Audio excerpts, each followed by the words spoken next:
تو ایک مومن کی عزت جو ہے وہ اللہ کی نگاہ میں بے حد و حساب ہے کہ حضرت محمد مصطفیٰ صلی اللہ علیہ وسلم بڑی محبت سے بڑے پیار سے کعبے کو دیکھ رہے ہیں، قبلے کو دیکھ رہے ہیں اور کہہ رہے ہیں کہ اے کعبے، اے کعبہ، تو بڑا ہی اکرام والا ہے، تو بڑا ہی احترام والا ہے اور تیری عزت سب سے زیادہ ہے، لیکن ایک مومن بھائی کی عزت تیری عزت سے زیادہ بڑھی ہوئی۔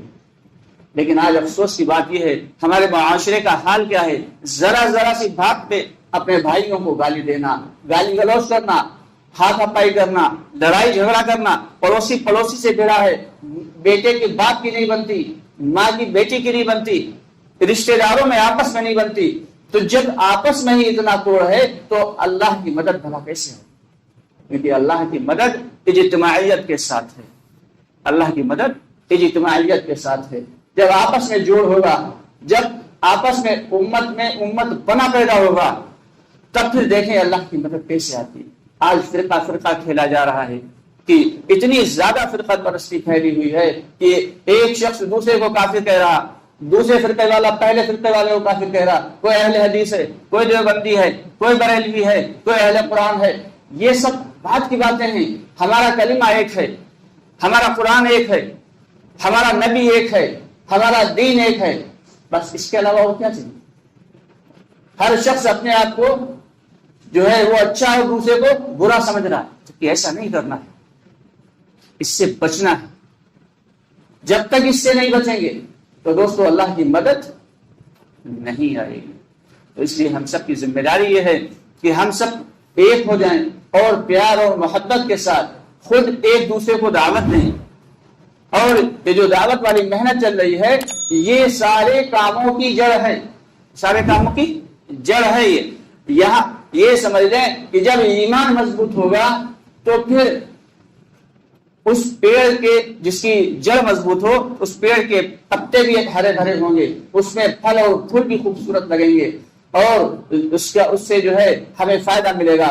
لیکن جب جڑ ہی کمزور ہوگی تو ظاہر سی بات ہے نہ تو اس میں پتے ہرے بھرے ہوں گے، پتے بھی پیلے اور زرد ہو جائیں گے، پھل اور پھول بھی جو ہے وہ بیکار ہو جائیں گے۔ اس لیے سب سے پہلے ہم سب کو ضرورت ہے اپنے ایمان کو بنانے کی، اور ایمان بنے گا ایمان کی محنت سے، ایمان بنے گا ایمان کی محنت سے۔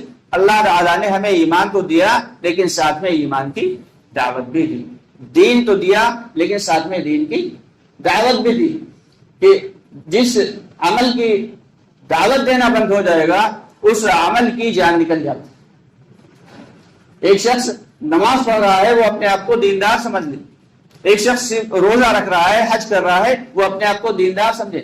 ہاں بے شک اس نے اللہ کے ایک بہت بڑے حکم کو پورا کیا، لیکن دوستو یہ کامل دین نہیں ہے۔ اس کے لیے ہمیں علماء کرام کے پاس جا کے سیکھنا پڑے گا، اللہ کے راستے میں وقت لگا کے سیکھنا پڑے گا، کوششیں کرنا پڑیں گی، محنتیں کرنا پڑیں گی۔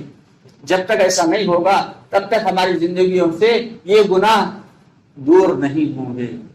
حضرت معاویہ رحمۃ اللہ علیہ فرمایا کرتے تھے کہ دعوت والی محنت، دعوت والا کام تو دھوبی کی بھٹی کی طرح ہے کہ چاہے شرابی آئے، جواری آئے، زانی آئے، گنہگار آئے، کیسا بھی آئے، سارے کے سارے جب دھوبی کی بھٹی پہ لگ جاتے ہیں اور اس کے بعد جب وہ دھلتا ہے کپڑے تو سارا کا سارا میل اور کچیل اتر چکا ہوتا ہے، پھر وہ سارے کے سارے صاف ہوتے ہیں۔ دوستو ہم سب کی ذمہ داری یہ ہے کہ اپنی اہمیت کو سمجھیں کہ ہم کیا تھے اور کیا ہو گئے، کہ دنیا میں سب سے اہم قوم اور سب سے عزت والی قوم آج سب سے ذلیل کیوں ہو گئی؟ کبھی ہم نے اس پہ غور کیا؟ ہم دنیا میں آئے آخرت کو بنانے کے لیے اللہ نے ہمیں بھیجا اور دنیا میں ہم آگے دنیا کی لذتوں میں پڑ گئے کہ کوئی شخص جو ہے وہ مالی اعتبار سے اگر خوشحال ہے تو وہ اسی لیے سمجھ رہا ہے کہ سارا کا سارا میں نے اپنی محنت سے پیدا کیا۔ تو دوستو یہ نہیں ہے، دنیا کو اللہ تعالیٰ نے مقدر کے اعتبار سے دیا ہے اور آخرت کو مجاہدے کے اعتبار سے۔ دنیا اتنی ہی ملے گی چاہے کتنی بھی کوشش کر لیں، لیکن جو مقدر میں لکھ دی گئی۔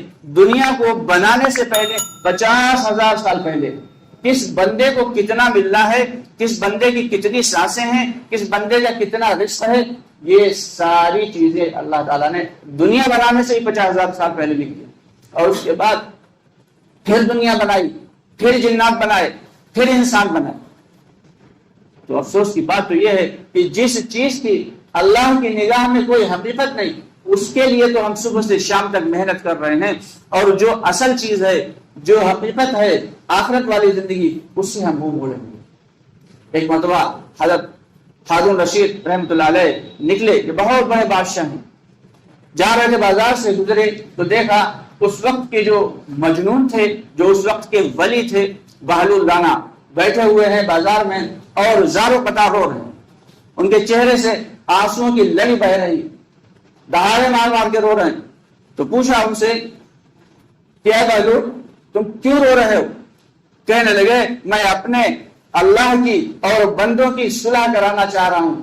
اللہ تو مان رہا ہے لیکن بندے نہیں مان رہے، اللہ مان رہا ہے لیکن بندے نہیں مان رہے۔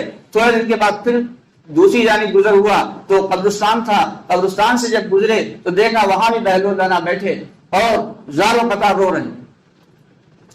تو حضرت ہارون رشید رحمۃ اللہ نے پوچھا، کیا بہلول اس دن تم بازار میں رو رہے تھے تو بات سمجھ میں آئی، آج تم قبرستان میں رو رہے ہو، آخر اس کی کیا وجہ ہے؟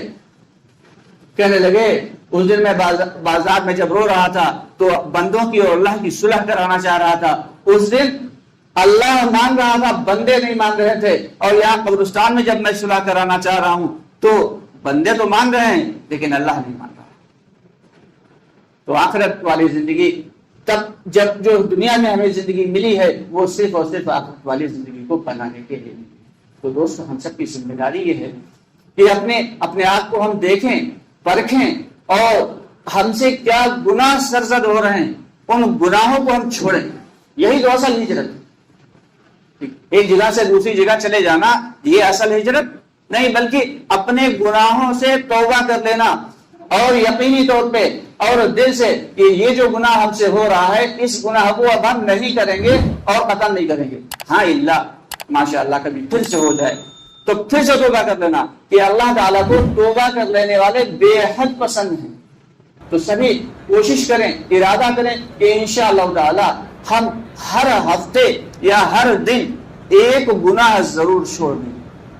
اگر ایک گناہ ہم ہر ہفتے بھی چھوڑ دیں تو ہماری زندگیوں سے ایک دن ایسا آئے گا کہ برائیاں نکل چکی ہوں گی اور بھلائیاں سے ہماری زندگی مزین ہوگی، بھلائیوں سے ہماری زندگی مزین ہوگی، سج گئی ہوگی۔ اور کسی کو کوئی شخص بڑا دیندار سمجھ لے کہ یہ کافی نہیں، اللہ دیندار سمجھ لے یہ کافی۔ کہ کوئی حدیث میں آتا ہے کہ کوئی شخص اللہ کی نگاہ میں تو سور اور کتے کی طرح ہوتا ہے لیکن لوگوں کی نگاہ میں بڑا عزت والا، اور کوئی شخص اللہ کی نگاہ میں، حدیث کا مفہوم ہے، دنیا والوں کی نگاہ میں تو بہت ذلیل اور خوار ہوتا ہے لیکن اللہ کے یہاں اس کا بہت بڑا، بہت بلند مرتبہ ہوتا ہے۔ تو اس سے پتہ یہ چلتا ہے کہ دنیا والوں کی نگاہ میں عزت والا ہو جانا یہ کافی نہیں ہے، اللہ کی نگاہ میں عزت والا ہونا یہ ضروری ہے۔ اور یہ تب ہوگا جب ہم گناہوں کو چھوڑ کر وہ زندگی گزاریں گے جو ہم سب کے آقا نامدار محمد مصطفیٰ صلی اللہ علیہ وسلم دے کے گئے، وہ زندگی جو ہم سب کو سکھا کے گئے ہم سب کے آقا نامدار محمد صلی اللہ علیہ وسلم۔ ویسی زندگی جب ہم گزارنے والے بنیں گے تو پھر ہم سے گناہ مٹتے چلے جائیں گے اور نیک اعمال ہماری زندگی میں آتے چلے جائیں گے۔ تو اس لیے ہم سب کو روزانہ ایک گناہ چھوڑ دینا ہے، نہیں تو کم سے کم ہفتے میں ایک گناہ سے توبہ کر لینا ہے، اور پھر اس گناہ کی طرف چل کے نہیں آنا۔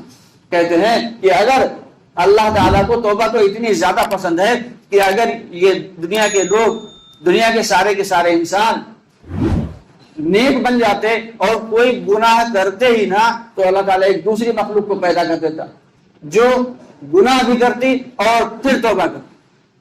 تو اللہ تعالیٰ کو توبہ بہت پسند ہے۔ غلطیاں تو ہوں گی، گناہ تو ہوں گے، لیکن ان گناہوں سے توبہ کر لینا یہ اللہ تعالیٰ کو بے حد پسند ہے۔